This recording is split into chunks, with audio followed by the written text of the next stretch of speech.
नमस्कार, प्रणाम, जय हिंद। बिहार में अभी मंत्री परिषद की बैठक समाप्त हुई है और उसके बाद जो अपडेट आया है ना, बिहार में चाहे आप राज्य कर्मी हो चाहे एनएचएम कर्मी हो, सबकी सैलरी बढ़ गई है। यानी आप संविदा पे हैं या फिर परमानेंट है, सबकी सैलरी बढ़ी है। मान लीजिए आप बिहार में राज्य कर्मी हैं और आपकी सैलरी 50,000 रुपये है, तो आपकी सैलरी कितनी बढ़ी है आपको हम बता देंगे। आप खुद से कैलकुलेट कर लेंगे। आपकी सैलरी 40,000 है तो आपकी कितनी बढ़ी है, 30,000 है तो आपकी कितनी बढ़ी है।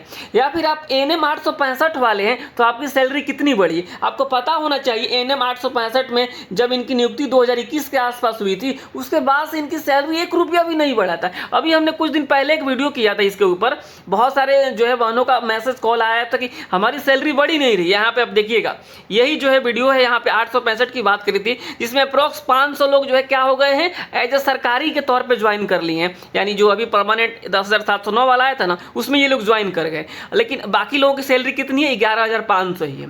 तो यहाँ पर देखिए 4 हफ्ते पहले हमने इसके बारे में चर्चा करी थी। अब इनकी सैलरी बढ़ गई है, कितनी बढ़ी है ये आपको बता देंगे। साथ ही साथ अगर आप एनएम परमानेंट वाले हैं तो आपकी सैलरी कितनी बढ़ी है, बाकी आप बिहार राज्य के कर्मी हैं तो आपकी सैलरी कितनी बढ़ी है, सब कुछ जानकारी देंगे, ऑफिशियल जानकारी देंगे। महंगाई भत्ता कितना बढ़ा है, इससे आप सारी चीज़ें का अंदाजा लगा पाएंगे। तो आप इस वीडियो को पूरा देखिएगा और अब तक चैनल को सब्सक्राइब नहीं किए तो जरूर कर लीजिएगा, ठीक है। तो सबसे पहले यहाँ पे हम बात कर लेते हैं। देखिए यहाँ पे 865 वालों के लिए, और उसके बाद हम चलेंगे पूरे राज्य कर्मी को लेकर के, ठीक है। देखिए यहाँ पे कहा गया है कि राज्य के शहरी क्षेत्रों में टीकाकरण अभियान के जो है सुदृढ़ीकरण के हेतु बाह्य सत्रों, आउटरीच सेशन एवं जो है आदर्श प्रतिरक्षण केंद्रों पर कार्य करने हेतु 11,500 रुपये प्रति माह पर संविदागत नियोजित एएनएम कर्मियों का मानदेय बढ़ा करके 15,000 किए जाने। यानी जो है 865 वाले जो लोग हैं, अब उनकी सैलरी 11,500 से बढ़ करके 15,000 हो गई। और साथ ही साथ 5% वार्षिक मानदेय वृद्धि का लाभ दिए जाने की स्वीकृति के संबंध में। मतलब अब हर साल आपकी सैलरी 5% बढ़ेगी। देखिए 5% कितना हो गया, ये मान लीजिए आपकी सैलरी अब इस महीने से अगर 15,000 हो जाती है और अब हर साल जो है आपका 5% बढ़ जाएगा। कितना बढ़ेगा जी, यहाँ पे देखिए 150 × 5 यानी जो है 50-25 और ये हो गया 5×2=7, यानी हर साल अब आपकी सैलरी 750 रुपये बढ़ेगी। मतलब अगर अब तक ये बढ़ता आ रहा होता तो आप पिछले 5 सालों में आपकी सैलरी अब तक जो है 20,000 हो गई होती। लेकिन जो है अब ये नहीं हुआ है, अब आपका शुरू हो गया, अब आपका बढ़ेगा। तो ये 865 वालों के लिए खबर है। आगे बढ़ते हैं हम। अब हम बता देते हैं यहाँ पे उनके लिए जो कि मान लीजिए कि बिहार राज्य कर्मी है, ठीक है, चाहे वो पहले से रिटायर हो चुके हैं, पेंशन वाले हैं, ठीक है, या फिर जो है पारिवारिक पेंशन भोगी हैं।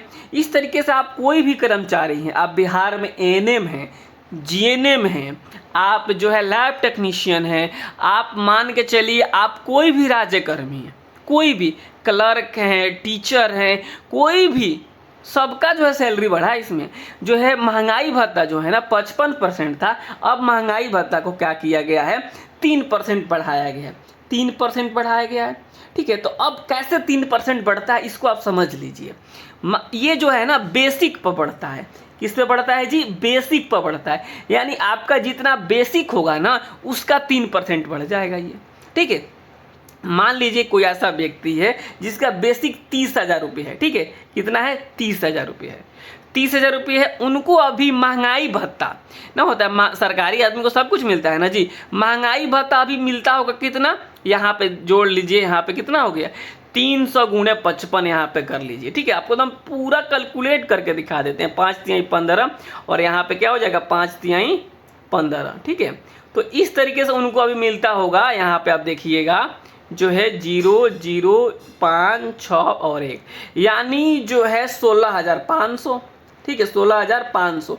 अब क्या हुआ है, अब क्या हुआ है, इनका 3% बढ़ाया गया। मतलब अगर आपका बेसिक 30,000 रुपये है, आपका बेसिक कितना है, 30,000 रुपये, तो आपका 900 रुपये बढ़ा है हर महीने।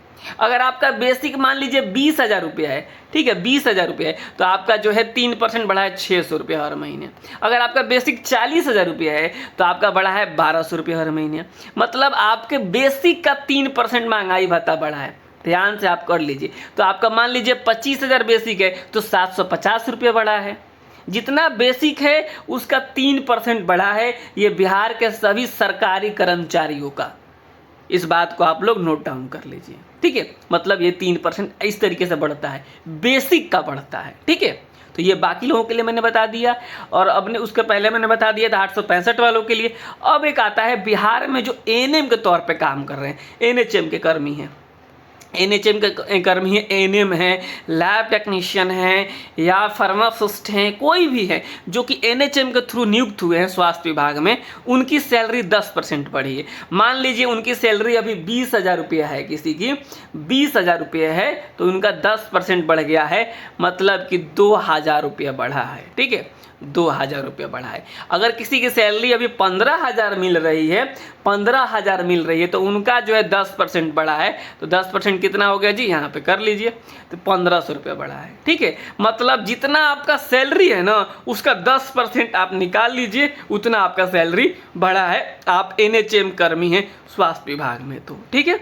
तो अब सब कोई समझ गया होगा, ठीक है। यानी अगर आप 865 वाले हैं तो आपकी सैलरी बढ़ी है 4,500 रुपये, ठीक है, 4,500 रुपये, और जो है अब हर साल उसके बाद बढ़ते रहेगा 5%, ठीक है। अगर आप सरकारी कर्मचारी हैं बिहार में किसी भी विभाग में, तो आपका बेसिक का 3% बढ़ा है, तो आप अपने बेसिक के हिसाब से निकाल लीजिएगा, जितना आपका बेसिक होगा उसका 3% बढ़ा है। और बाकी आप एनएचएम कर्मी हैं तो आपका जो है सैलरी बढ़ा है 10%, ठीक है। आपका सैलरी कितना बढ़ा है जी, 10% बढ़ा है। तो ये चीज़ें आप राज्य के योजना मद से बढ़ाइए, ठीक है, 10%। तो ये चीज़ें आप याद रख लीजिए, ध्यान दे दीजिए, और ये जो है जानकारी जो आपके लिए थी जरूरी, ठीक है। तो इस वीडियो में हम इतना ही रखते हैं। आपसे मेरा बस छोटा सा अनुरोध है कि अगर आपने यहाँ तक वीडियो देखा है तो चैनल को सब्सक्राइब करना बिल्कुल मत भूलिएगा। नमस्कार, धन्यवाद।